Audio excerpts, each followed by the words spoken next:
Юрась, выходи. Это я. Первое, наверное, во всей Восточной Европе вскрытие Стефана Батория.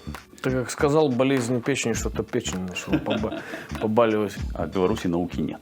Ну что, зараз мы рухаемся разом с Юрасем у лабораторию. Исследования на животных регулируются иногда более жестко, чем на людях. Корочей, legalize. Legalize. Ты можешь спасти жизнь многим людям. Ці лічиш ты беларуса ў сексе? Да у меня, например, были сомнения, что белорусская нация вообще существует. А любое употребление алкоголя – это не вред, не полезно.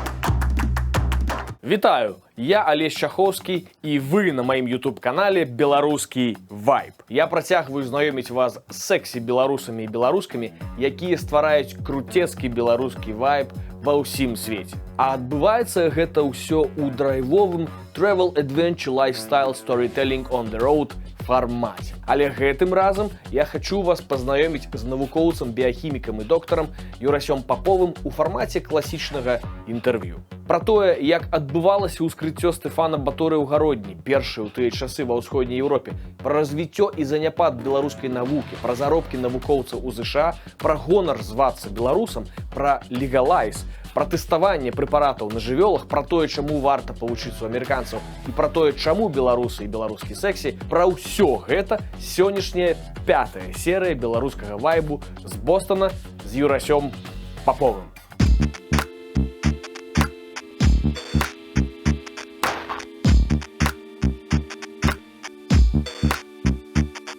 Все, я на месцы, я прыйшоў да Юрася Папова. Зараз трэба па вось такому олдскульнаму тэлефону мне яго вызваць.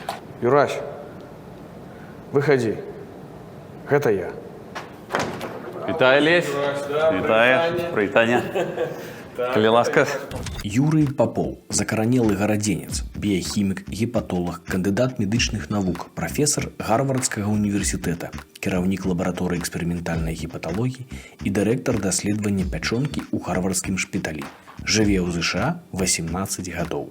Гэта Research North, наша шпіталя, Behavioral Hospital, Behavioral Medical Center, якой таксама частка Harvard Medical School, бо гарвардская медицинская школа. Мы специализируемся тут на биомедичных исследованиях. Так, працуем над проблемами печени, liver disease. В Беларуси есть представление, что в Беларуси науки нет, или что она очень сильно отстает. На самом деле это не совсем так. И я начал свою научную карьеру в Советском Союзе еще, когда Беларусь была частью Советского Союза, и начал я ее в средней школе. Вот, когда я в программу, которая была в Доме пионеров, я попал в лабораторию, которая оказалась лабораторией в очень хорошем месте.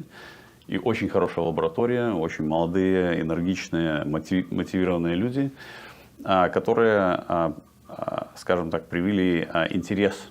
И я решил тогда уже, что вот это то, что я хочу делать в жизни. В тот момент, когда я учился в школе, это определило, на самом деле, все мои выборы.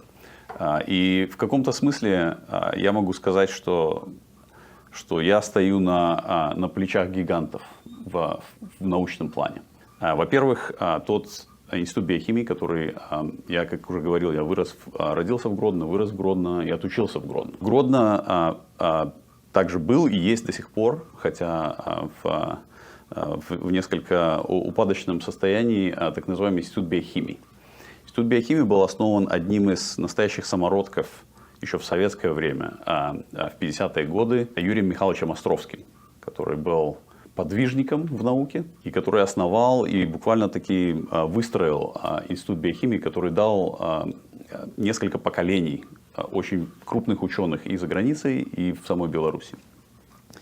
Вот второй человек, которого я встретил на своем пути и который определил мой выбор и жизненный путь, это Александр Михайлович Хоха, который был заведующим лабораторией, вот той лаборатории, который, собственно, принял молодых парней и девушек из школы, которые интересовались наукой и не знали вообще, что это такое. Он был заведующим лабораторией, которая была самая молодая и самая на тот момент динамичная.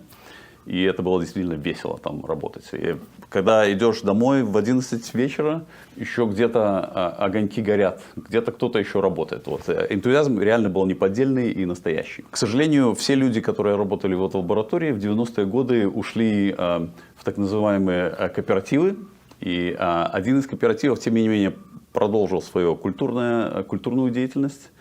Он назывался «Биотест», и сейчас он владелец и хранитель исторической аптеки в городе Гродно в центре, которая так называемая иезуитская аптека, которая принадлежала раньше монастырю, Фарному костелу, который центральный костел в Гродно, и который находится рядом с созданием Мининститута и созданием анатомического корпуса Мининститута, где, например, мало кто знает, произошло первое, наверное, во всей Восточной Европе вскрытие Стефана Батория. Вот. Так что и в этом... Это было, ты принимал удел в этом? Нет, Стефан Баторий чуть-чуть раньше умер, чем я смог в этом поучаствовать.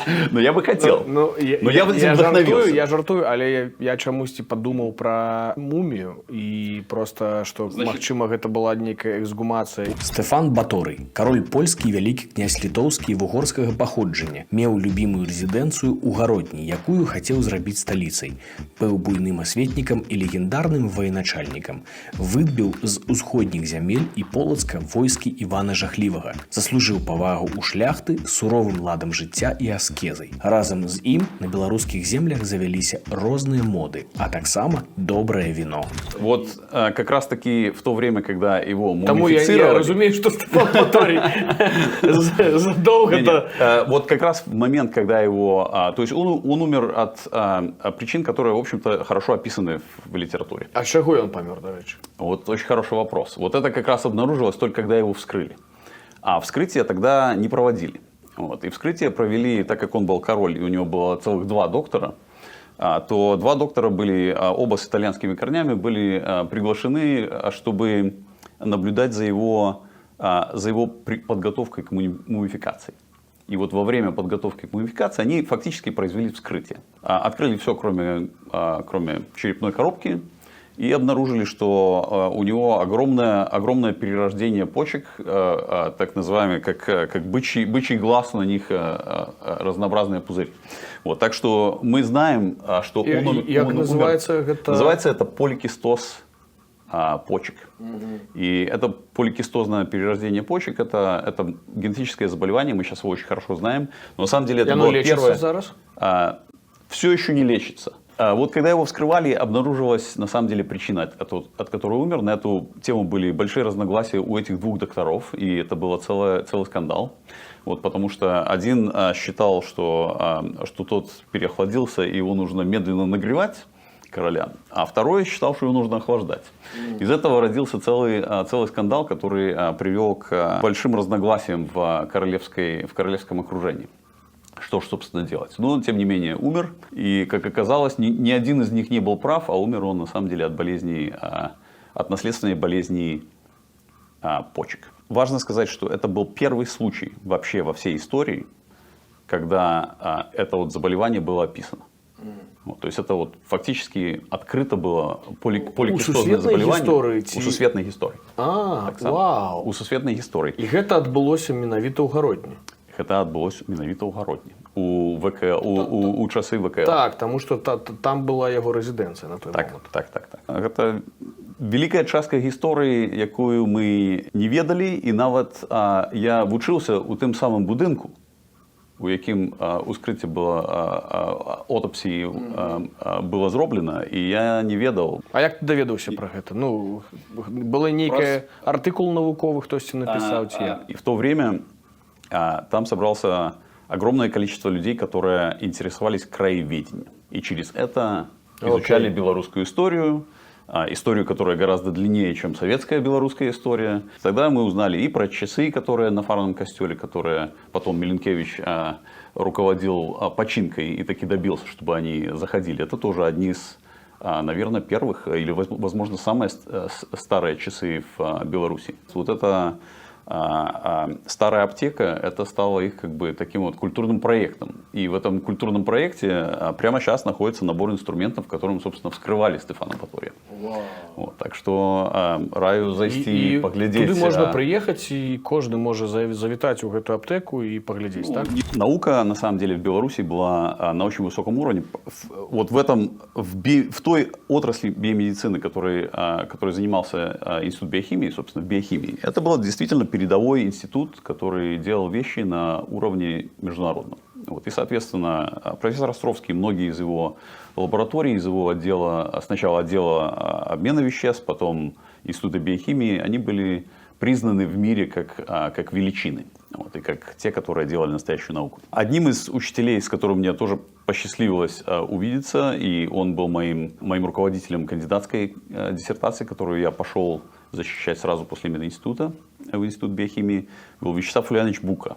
Он недавно вышел на пенсию. Вот он был одним из самых видных гепатологов, наверное, в постсоветском пространстве. Его везде, где я потом в Европе, где не ездил на конференции, его везде знаю. И мне действительно посчастливилось с ним работать уже тогда, когда многие ушли амбициозные и очень умные и смелые из науки после развала Советского Союза. Он остался, и он показал пример, во-первых, как не благодаря системе, а вопреки системе построить свой собственный успех. Вот это действительно его лаборатория была единственная, которая держалась и которая делала хорошую науку, в основном благодаря обширным связям с западными лабораториями и личным качествам Вячеслава Ульяновича. Вот. И также это отчасти поэтому я сам оказался за рубежом для сразу после окончания своей кандидатской. Я поехал работать в Германию, в лабораторию Детлефа Шупана, еще одного пионера и большого человека в той области исследований, которыми я занимаюсь. Я был первым восточным европейцем, который выиграл престижный грант от Европейской ассоциации по болезням печени. Вот это мне дало возможность сделать и заразиться болезнями печени как своим делом в жизни. Ты как сказал, болезнь печени, что-то печень начала побаливать. Берегите печень. Да. Здоровый образ жизни, либо фармакология. На самом деле большинство болезней печени очень хорошо лечатся изменением своего образа жизни к здоровому. Это касается и алкоголя употребления, это касается и переедания, и болезней, которые связаны с ожирением. Это сейчас самые главные причины болезней печени после того, как вылечен вирусный гепатит. Вот еще буквально пару лет назад была такая теория, что есть определенное, например, красное вино, которое до 1 бокала в день оно дает пользу, а после бокала в день, и больше, чем бокала в день, оно уже вредит здоровью. Вот. На самом деле это, к сожалению, не подтвердилось наукой. И на самом деле любое употребление алкоголя это не вред, не полезно. Поэтому... Оговорка по Фрейду. Да, поражению печени приводит злоупотребление вещами. И это касается алкоголя, это касается переедания, это касается сидящего образа жизни. Что отбылося, чему ты вирішив сюди з'їхати? Во-первых, то, что случилось, это коллапс науки в Беларуси. И случилось это, кстати говоря, случилось это сразу после коллапса Советского Союза, когда как будто розетку выдернули. К нам приезжали люди из правительства, которые замечательные, хорошие люди, но смотрят непонимающими глазами, зачем это вообще нужно. Все. И в этот момент стало понятно, что перспективы схлопываются в Беларуси. Вот, а тогда уже Лукашенко плотно сел во власть, вот, и стало понятно, что приоритеты будут больше, скажем, на поле, вот, а не в высокотехнологических областях. Ну что, зараз мы рухаемся разом с Юрасем у лабораторию. Вот это лаборатория, это часть моей лаборатории, рядом лаборатории наших очень близких сотрудников и близких коллабораторов. Здесь большинство вещей, которые мы делаем, это эксперименты на животных, где мы моделируем болезни печени и тестируем новые лекарства. И также используем животные модели для того, чтобы изучить, каким образом происходит рубцевание печени, которым мы, собственно, и занимаемся.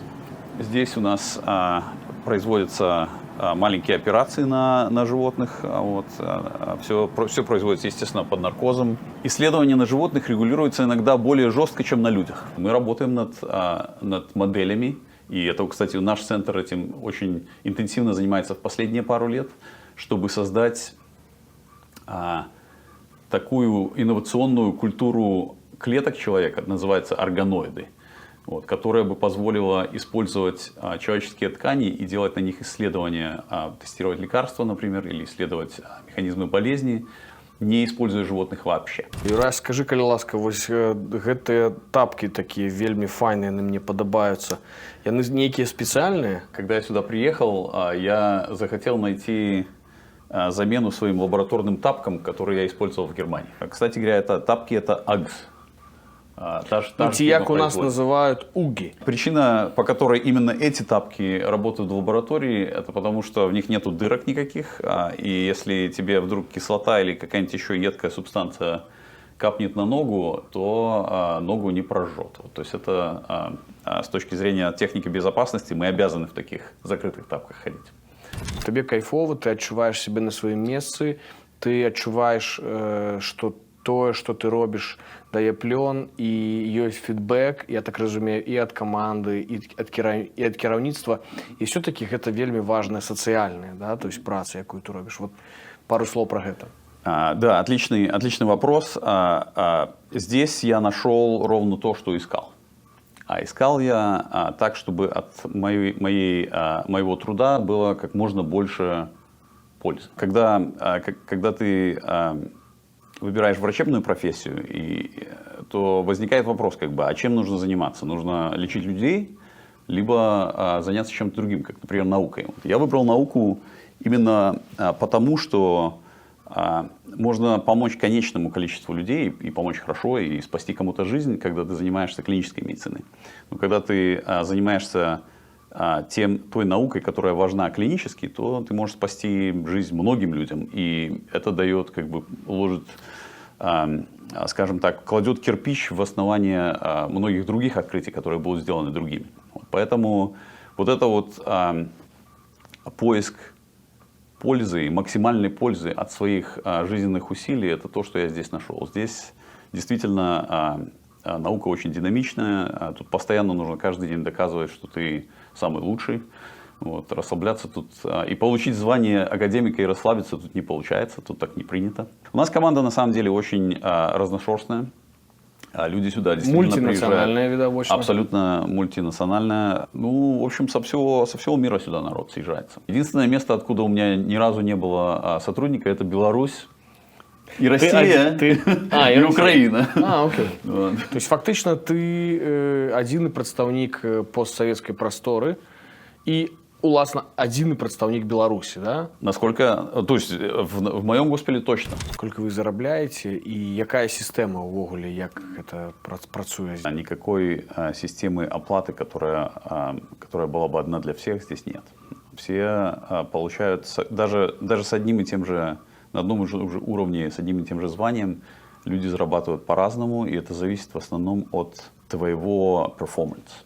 То есть ты получил больше грантов, ты можешь себе в переговорах с госпиталем, сколько ты можешь себе назначить в зарплату, ты можешь получить больше зарплаты. Фактично ты для того, каб займацца сваёй працай, сваімі даследаваннямі, ты сам шукаешь для этого гроши. Да. В госпиталях наука организована таким способом, что фактически госпиталь только предоставляет место, инфраструктуру и, собственно, клиническую базу, а все свое финансирование мы приносим сами.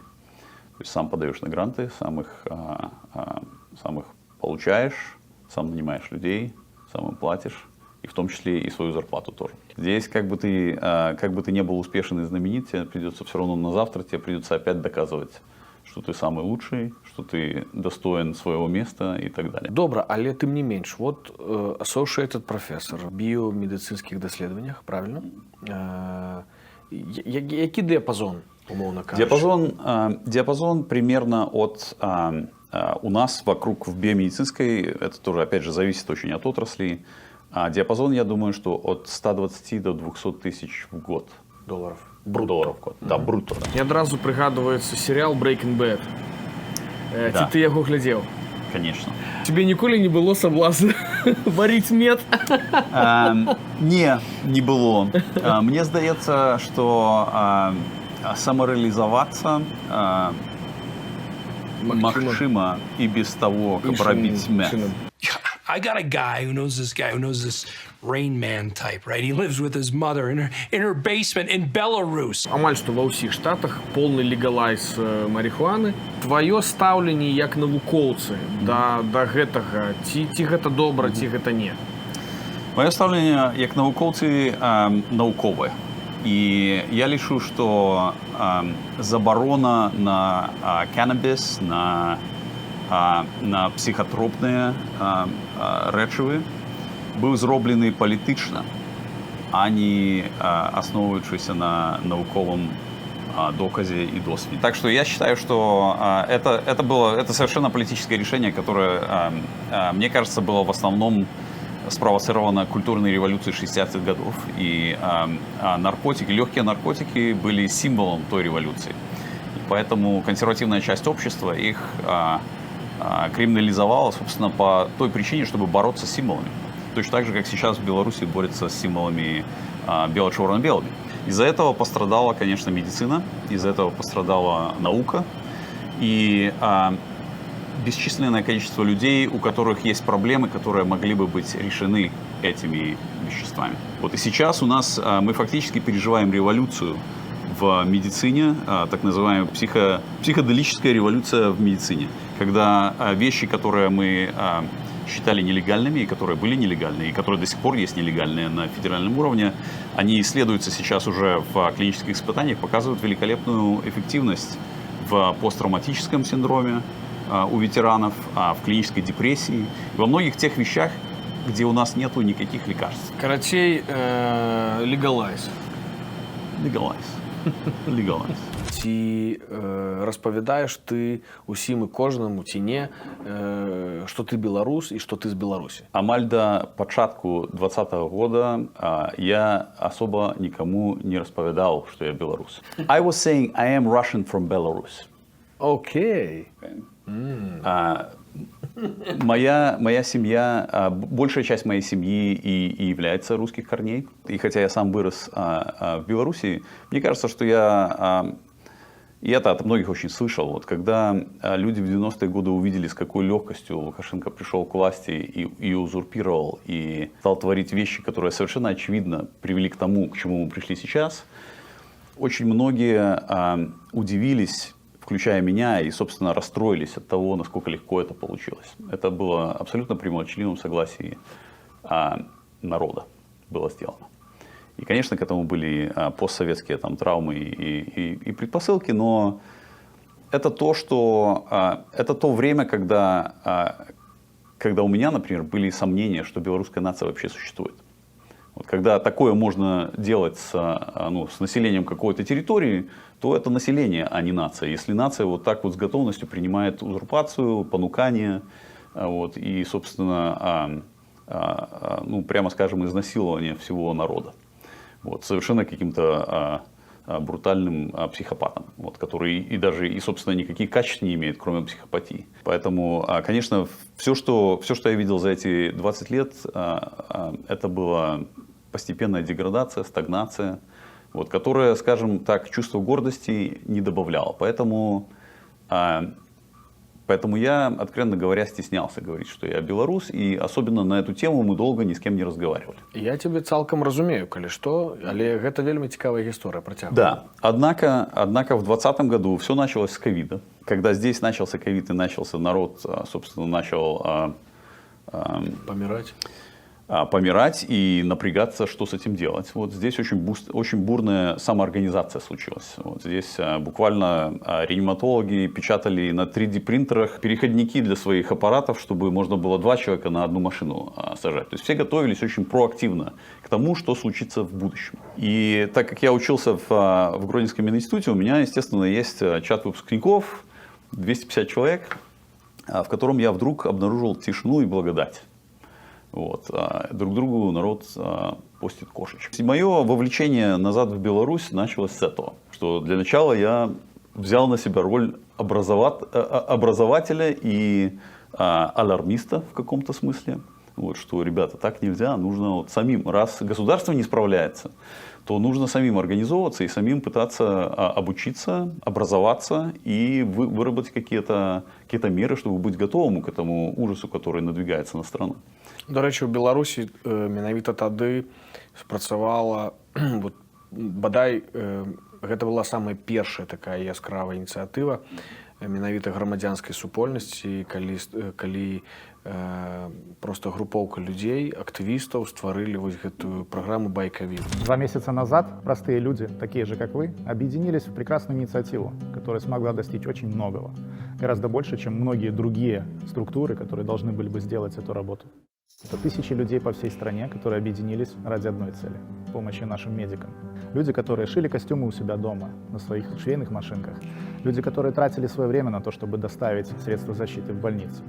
Люди, которые пожертвовали частью своего времени для того, чтобы помочь другим людям, которые спасают нас от пандемии коронавируса.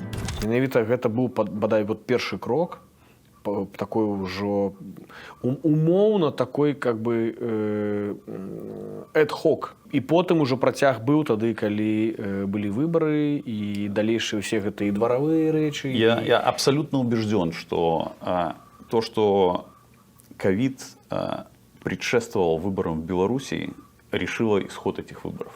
Я думаю, что самоорганизация, которая началась при ковиде, вот эти системы, которые организовали самоорганизации, горизонтальных связей и взаимодействия людей друг с другом, это, мне кажется, создало предпосылки для того, что произошел фактически зарождение нации в очень короткий период. В тот момент, когда у тебя есть семья в Беларуси, стало очень очевидно, что на самом деле политика, она как бы касается каждого, когда вот случается что-то в этом роде. Вот, потому что когда у тебя есть вдруг правитель, которого ты предпочитал не замечать, вот, это тот момент, когда он приходит в каждый дом, когда он говорит, что ковида нет, и твоя бабушка уже пожила. Сейчас есть тот момент, когда нужно дело брать в свои руки, самоорганизовываться, и раз государство не может защитить нас, то мы должны защищать себя сами и сами самоорганизоваться и защититься от этого вызова. И мне кажется, что то, что выборы произошли незадолго после этого, это как бы сыграло огромную роль и собственно, повезло в каком-то смысле. С 2020 года, это был первый год, когда я поехал на выборы здесь. Ты поехал в Вашингтон? Я поехал, нет, не в Вашингтон, еще в Нью-Йорк, да, в Нью-Йорк. Пришлось взять всю семью с собой, вот, потому что детей не с кем было оставить. То есть мы все вместе сели в машину, поехали в Нью-Йорк. В Нью-Йорке, когда я пришел к посольству, это было, конечно, незабываемое зрелище. Эмоции были, вот нация, в существовании которой ты сомневался, она вот себя манифестировала. Это было очень очевидно. Это точно так же, как было очевидно на улицах протестного Минска или Гродно во времена уже после elections. Точно так же это было очевидно на выборах, куда реально приехал пол-Америки белорусской. И стало очень сразу заметно, сколько вообще белорусов в Америке и что они из себя представляют. Теперь ты ганарышся тым, что ты беларус, ты распавядаешь людям, кто такие белорусы, где это увогуле находится. Теперь это занимает огромную часть моей жизни и моего времени, то, что я как раз этим занимаюсь. Я покажу. Юрась подарил вот такую классную штуку. О! Гэта магнітик, і, да рэчы, мне вельмі падабаецца вообще гэта канцэпцыя са сцягамі, тое, што беларусы пачалі придумываць, да, кожны там сцяг раёна, сцяг горада. Гэта абсалютна крэатыўная такая рэч, гэта абсалютна просто шыкоўная рэч. Столькі было крэатыву вось у тым, што яны з сабой туды прынеслі, пачынаючы ад таго, як яны выглядалі, заканчваючы гэтымі знакамітымі постарамі, там, авіаквітком в Гаагу, там, і вось гэта, вот ваш этот лобстер бостонскі, гэта таксама пацвярджэнне гэтага. Это маленькая частка беларускай крэатыўнасці. Да, дзякуй вялікі за гэты падарунак, і я так разумею, што вот гэта твоё хобі фактычна, то есть ты займаешься таким вашим локальным мерчем, и, ну, расскажи, чем ты занимаешься. Я присоединился к белорусской суполке здесь в 2020 году довольно поздно. После того, как... то есть нет, на самом деле в 21-м, на День воли, был первый раз, когда я пришел в белорусскую суполку. Я даже не знал, что она здесь есть. С тех пор, как я туда пришел, там было человек 15, 20, 30 людей, которые очень мотивированы и с большим желанием работать вместе. Разумеется, у которых болит сердце за Беларусь у всех. Я как управленец много лет, вот я когда пришел и увидел, сразу очевидно стало понятно, что есть здесь фронт работ, и что вещи нужно оформлять в более, так сказать, организованный и эффективный способ. На самом деле, когда ты не находишься в стране, то все сводится к деньгам, социальной активности и лоббированию местных политиков. И больше, собственно, ничего люди делать за границей не могут. Конечно, какие-то очень яркие мероприятия мы делали здесь всегда, и они были очень заметные. Но вот остальные вещи, как, например, собирать деньги на поддержку, собственно, белорусского гражданского общества или политвязней, или каких-то других инициатив, у нас просто этого практически отсутствовало. Вот. И это я взял на себя как-то оно само так сложилось, никто меня не просил об этом. То есть весь фандрейзинг у нас случается через мерч. Ці лічиш ти білоруса у сексі? Так, Чому? конечно. Во-первых, у нас флаг и герб самые красивые на свете. Сапраўды. Я думаю, что белорусы это та нация, у которой есть огромный потенциал внутри и которая только-только его в себе находит. И находит тот голос, чтобы о себе заявить на весь мир. Что белорусы впечатляют, во-первых, своей скромностью с одной стороны, а с другой стороны своей талантливостью, работоспособностью и потенциалом. И смелостью. Сейчас смелостью. Ці ты падзяляеш такую думку, такое меркаванне, што беларусы гэта не просто пэўны этнас, пэўны, кажучы тваёй тэрміналогіі, ДНК з пэўнай тэрыторыі, а ўсё ж такі гэта чалавек, які з'яўляецца носьбітам пэўнага культурніцкага коду і падзяляе пэўную матрицу каштоўнасцяў. Несомненно. Я считаю, что вообще белорусский народ и вообще любой народ, он состоит не из этноса. Мне кажется, этническая и ДНК это немножко пережиток прошлого, когда мы пытались как-то это определить. Но на самом деле, конечно, как ты говоришь, культурный код это то и есть, что определяет, кто ты есть. Я, например, могу быть не этническим белорусом, но я вырос в Беларуси, я считаю себя частью этого народа, и я разделяю собственно, те ценности, те привычки, те присказки, которые разделяет мой народ. Это и есть культурный код, а не генетический. А генетически в Беларуси спокон веков жили очень многие народности. И очень многие этносы, и татары, и евреи, и русские, и украинцы, и белорусы, и поляки. И мне кажется, объединяет белорусов именно это интересное сочетание скромности и при этом трудолюбия и амбиций. То есть это, наверное... а уж если говорить, что нас разделяет с братьями-славянами, например, с россиянами, это, наверное, отсутствие этого комплекса превосходства над всеми остальными. Это точно очень хорошо заметно, и это замечаешь, когда ездишь в разных странах и общаешься с другими белорусами. Это то, что очень очевидно. В Америцы то, что мне падабаецца у культурніцкім кодзе, у тым, як людзі працуюць, дзе б яны не працавалі, ты мусіш быць заўсёды такім крыху інтэрпренерам, такім прадпрымальнікам, такім чалавекам, лідарам, чалавекам, які арыентаваны на пэўныя вынікі, разумее, як працуе каманда.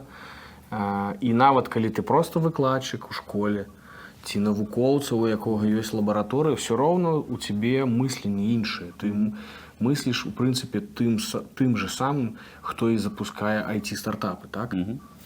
Это действительно одна из самых важных скреп американского общества.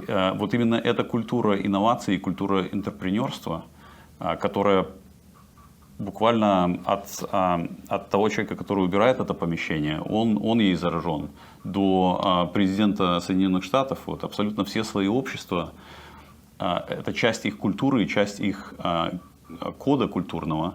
Вот это постоянное понимание, что твое предпринимательство и твоя инициатива, это то, что приносит тебе результат в жизни и благосостояние, и какой-то уровень жизни. Выдатна. Навучимся гэтаму ў Беларусі. У новай Беларусі. Обовязково. Цісні падабайку, подписывайся на канал, пакінь каментар і падзяліся з сябрамі. Бачымся неўзабаве, каб ізноў адчуць беларускі вайб на Падляшшы.